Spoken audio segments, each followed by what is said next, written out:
Hello, Herb. Oh, how are you Hello. today? Yeah, well, I'm fine. How are you?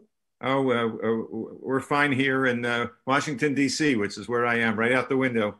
All right. Okay. So thank you for being with us this afternoon.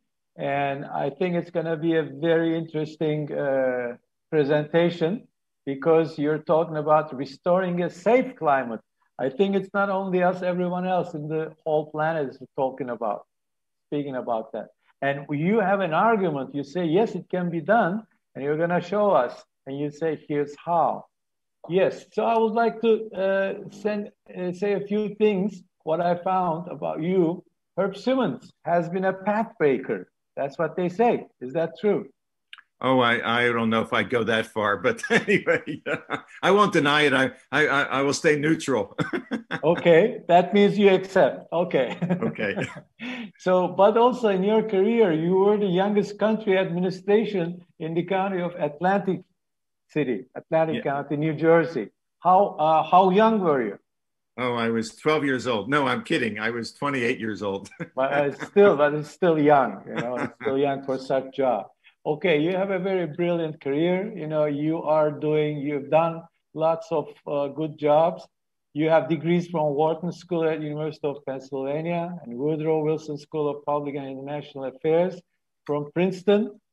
And you Yes. also studied at the London School of Economics. Yes. Good, very good. Now, you say climate change is and will affect every aspect of life for most people on the planet. That's for sure. We all agree on that. And you have done some interesting work in your book. I don't want to give a spoiler, but I think it's going to be very interesting. The dark belly teaches the truth behind carbon war criminals, as well as with phrases like frozen chicken syndrome. That makes it a lot interesting for us. So we cannot wait to find out more about the presentation about your book. So it's all yours. Take it away.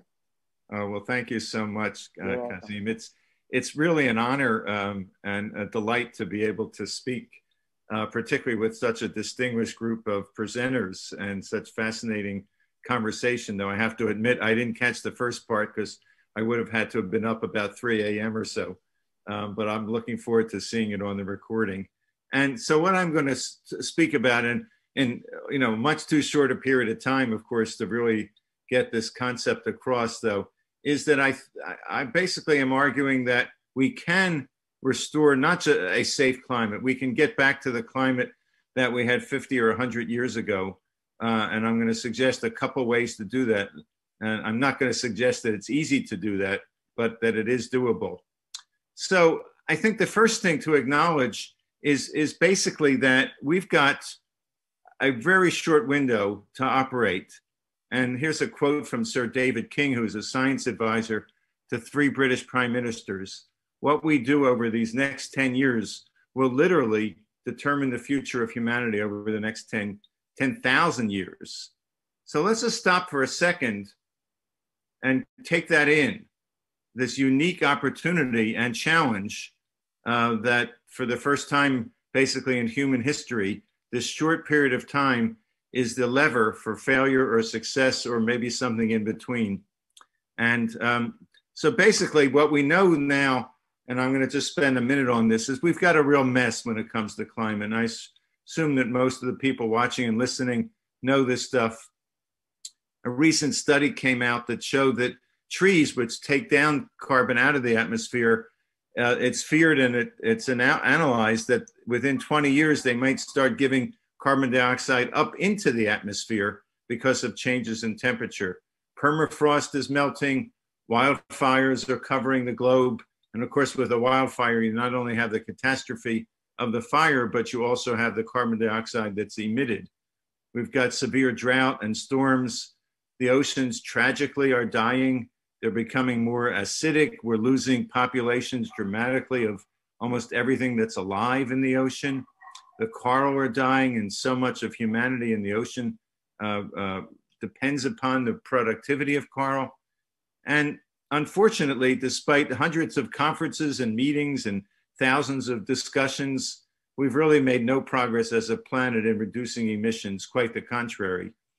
And the science basically is saying over and over again, whatever they say today, there's a study 6 weeks or 2 years that says we were wrong. It's the bad stuff is happening even faster over and over again. So basically, the question is, with this kind of a mess, what is the conventional answer? Well, the conventional answer is basically this idealized photo or image or sketch of a world that's filled with wind turbines and solar panels and lots of trees and foliage. The idea being that all those things would generate enough clean electricity that we could stop fossil fuels or so. But unfortunately, that model isn't really correct. It's one part of the answer. It's not that it's incorrect, but it only has one slice. And that's what I hope to talk about. What are the other slices of action that we need to take, and how can we take them?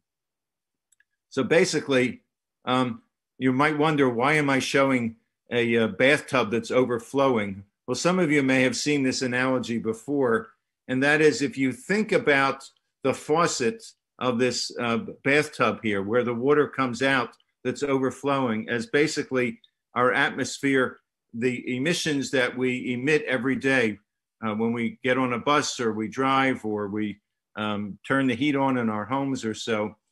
And the actual overflowing of this bathtub there, that's equivalent, if you will, to the carbon dioxide and the other greenhouse gases, the methane and so forth, that's already in the atmosphere. But the damage that's being done to this room is not being done by what's coming out of the faucet, a little bit that is at the second, but it's what's already come out in the past, the stuff that's on the floor, the water that's overflowing, and that's equivalent to all of this atmospheric CO2 that we have accumulated for the last 200 years or so. And so what I'm saying basically is we need to focus on what's in the bathtub and what's on the floor as much as what's coming out of the faucet or so. So the question is, how do we do that? What do we do now? Do we just sit there and put our hands over our face like the character right here? So here's what I've suggested, and it's certainly not unique to me, but it comes from reading and talking to lots of people. And that is, in order to restore a safe climate, that is a climate like the one that we had 50 or 100 years ago, we need to do 4 things. We need to refreeze the Arctic, and basically all of the heat that is up there right now is melting, as we know, at a much faster rate than the rest of the planet. And it's creating havoc with our weather, with sea level rise and atmospheric stability. We need to, as I said, we need to remove so much CO2 and methane and other gases from the atmosphere. We need to reduce the emissions, and that's where the picture of the planet before, with the wind turbines and the solar panels. And we need to do this in a way that's resilient. And a previous speaker spoke about resilience maybe in a little different context, but this is resilience in the broadest possible context: personal resilience, planetary resilience. That's what we need to do. How do we do it? Well, I'm suggesting something that I call a climate coalition of the willing, that I'll talk about in a minute.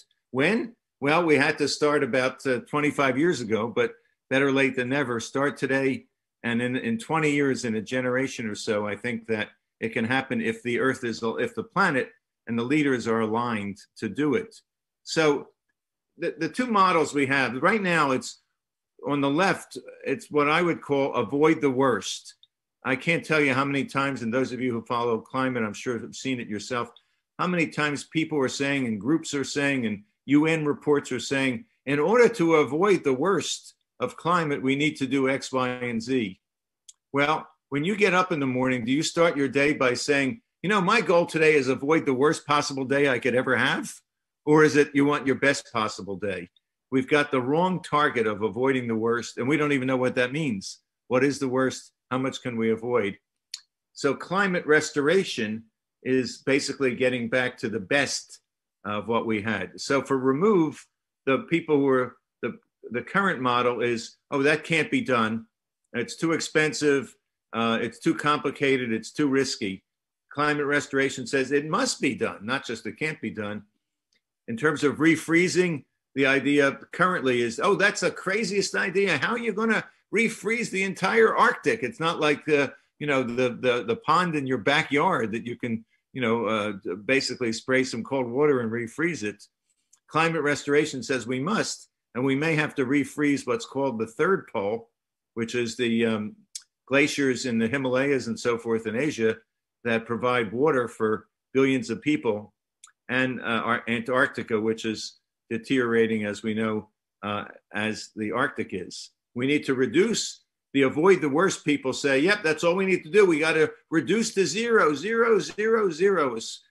emissions as quickly as we can. And the climate restoration people are saying, yes, but it's only 1 out of 3. And in both cases, we need to be more resilient. But for climate restoration, we need to, that'll be easier to do because we'll have less planetary chaos around us. So the first is refreezing the Arctic. We've got to be able to restore the habitat for animals, but equally importantly, we've got to be able to cool the Arctic so the rest of the planet can be cooled. Some of the techniques are, here's one, and these have all, none of these are being deployed right now. They're being discussed. There's some research, but this is a simple one in concept, which is you have a buoy that sits on the ice there, and then you have a pump that's basically powered by a wind turbine at the top there. It's hard to see, that's a wind turbine at the very top of the slide. And it basically pumps up much colder water from below the surface through the pipe to the right and then out into the ice. And so you get that cold, freezing water that basically leads to more ice being formed. Of course, you'd have to put literally millions of these things there. None of what I'm saying is easy, all of which requires a leap in imagination and mobilization beyond what we've ever seen. But that's one approach. A second, you're probably wondering, what are these 3 mounds? Well, this is basically a silicon compound, and I've been working with a group called basically the Arctic Ice Project. You can look them up. And they have basically come up with this material that they can spread in the ice. They're doing field trials right now. And because it's white, it basically leads to much less heat being absorbed, unlike the dark sea that exists right now when the ice melts. So the lighter an object is, basically the cooler it becomes. And they think that by spreading this material strategically throughout the Arctic, they can slow down or even stop some of the ice melting. A third approach looks at the sky. You see at the very bottom, it's hard to see the sort of volcano that's emitting sulfur dioxide, which you can also spray through this high altitude blimp or by an airplane. And basically that will reflect, that will block out a little bit of the sun. Very controversial. Lots of people are scared about it. But research is just starting now to see how effective that might be. So those are some of the things for refreezing. The second is removing CO2, greenhouse gases, primarily CO2, to cool the atmosphere. We've got 1 trillion tons. That's 142 tons roughly per person. Think about what you weigh versus 142. Massive job. Lots of different ways to do it. I'm going to show you a few slides in a couple seconds. I won't read all these right now. But the most important thing that I want to stress is the reason the first thing that has to happen, this technology needs to be researched and developed. The most important thing that needs to happen is that right now we've got the wrong goal. Our goal is to try to limit our temperature increases to 1.5, which is almost impossible with the present approach. As I said earlier, to avoid the worst, as opposed to setting the goal of restoring the climate, which basically means reversing the temperature increases that we've already had, and getting down to 0. Once we can agree on that goal, the scientific community, the political community, then these kinds of ideas that I've thrown out a few today will get the kind of research money, the deployment, the governance, all the dimensions that have to occur to see how feasible they are. And they may prove not to be. It's not 100% sure, but I'm betting on human ingenuity if the right goal is basically accepted by people and worked on. So here are some of the things. Seaweed farming is one. Seaweed has the ability to bring down massive quantities of CO2, and that can be expanded throughout the ocean. This is a beach in Hawaii, this green beach that is covered by a mineral called olivine. And olivine has the chemical ability, when it mixes with seawater and other kinds of water, to basically, again, remove and absorb massive quantities of CO2. And there's one preliminary study that showed that if even 1% of the tropical beaches were covered by olivine, and you could still sit and swim there, that's not toxic, you could draw down over time enough CO2 to reverse climate change. And the field trials are just starting literally these few months now to see if that works in practice the way it's supposed to in theory. This, you may have seen photos of this. This is actually a machine in Switzerland. You see the mountain behind there, developed by a company called Climeworks, that's called direct air capture, that literally sucks out the CO2 from the atmosphere in these big fans stacked one after another. And you could literally put thousands and thousands of these around the world. You'd have to figure out where to get the energy to run them, of course. So it's not an easy solution, but it's very promising as well. So these are some of the ideas. A fourth is a mineral, is a soil that's called biochar. It's kind of like a carbon. And basically, it again has enormous capacity to absorb carbon dioxide, enrich the soil. It can be made into all sorts of products. And there are literally thousands of companies and individuals all over the world now that are using biochar and learning its miraculous characteristics. So basically, reducing GHGs is the obvious thing, which is what I said before, the wind and solar. And resilience is that you see this tree there. It's about whether we bend or break. And we want to be like the tree. And basically, the coalition of the willing is this idea that we would get together lots of groups of people. And here are three of them that we don't want to get together. I think you've recognized who they are. And basically, they would work to work together in a cooperative way over time, and like a trusteeship. They would finance elections, do R&D, and so forth. And by 2040, we would have the climate that we tried to have before. We'd be back to where we were: clean air, nature thriving, people of the planet happy. And what's the reason? That's the reason. So we've got a future of people that are happy and healthy. So that's basically, in a nutshell, the concept there, that we have to change our goal, and we have to be thinking not of relying just on governments, but on government in partnership with individuals, many of whom may be the kind of people you may not want to even think about as giving power to, because they already have a lot of power, but a partnership of the elite, at least for a short period of time, maybe a decade or two, to work together to bring about this restoration. And then in an ideal world, you then give it back to the people to run with a clean climate and a wonderful future for all of us. So let me stop there. Thank you very much.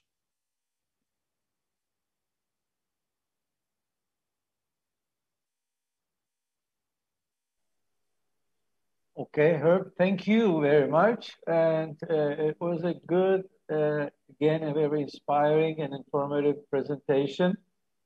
Made your point.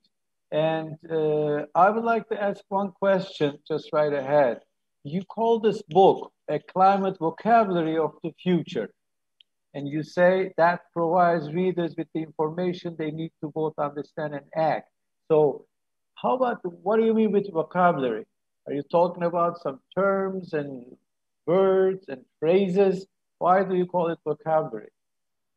Well, I mean, the book was, is separate from this presentation here. The book I wrote 3 years ago, and it basically it was an attempt to recognize the fact that because climate affects everything, not only do we need to think about everything we're going to do, but we need to think about how we can better describe it, name it, and so forth. So I spent a couple of years and I came up with about 200 or 300 new words and terms to help define or describe some of the phenomena that are starting to occur or that will occur in the future. And it was a lot of fun to put together. Okay, well, that's good. That's what I imagined. Well, if you can you please name two of this vocabulary, one and two, and what it means? Oh, okay. Well, just a couple of the words. Well, here's one of my favorites is, I don't know what this is called, obviously in Turkish, but there's a medical procedure called a colonoscopy where they go in. It's not a very pleasant one. We know what a colonoscopy is. Yeah. Well, one of the words I came up with is a carbonoscopy, where basically you're examining in a very intense way, where carbon is coming from. It might be in a house or a city or whatever. So what I'm saying is we need carbonoscopies basically throughout the world to diagnose the problem or something like that. Okay. And then there's, others, like you said earlier, the frozen chicken syndrome. Actually, that's a longer story. But the simple answer for that is that there's so many things that can go wrong with a big project like this. And at one point, they used chickens, as crazy as this may sound. They would shoot chickens out of guns to see if they could crack windshields in airplanes or trains as a means of making sure that they were safe. And and at best it would make a little bit of a crack. And then one day there was somebody sitting in his train, an engineer, and they shot this thing, and the entire window burst all over the place. And they never expected that to happen. He said, "Well, what happened?" And then they realized that they forgot to defrost the chicken. It was, and basically the idea is that whatever we do, massive jobs like this are going to require so much coordination, and we can assume and know that lots of things will go wrong. So that's what I call the frozen chicken syndrome. So those are two things. Yeah, well, that sounds really fun, first of all. And that makes it easier to follow, to comply, and to remember, to memorize. Because you, in one of your last slides, you showed the reason. What for? That's the future, the kids, the children. I think that's, I would attract the children a lot, because they're really paying attention to what they see a lot more than what we think they do. They're really receptive, right? That's right.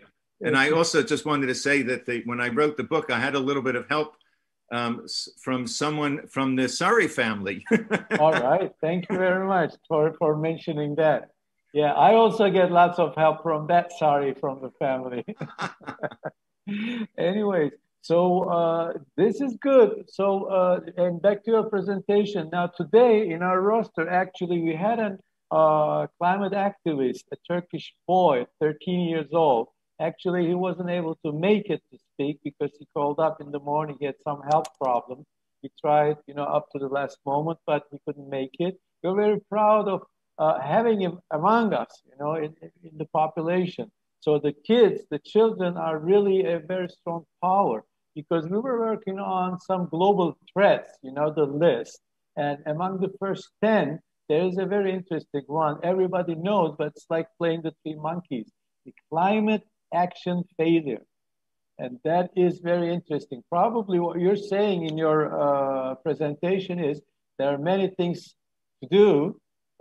This is something that you propose, but the action which is required to get it moved is again a very big issue. Okay, so for different purposes. What do you think about that?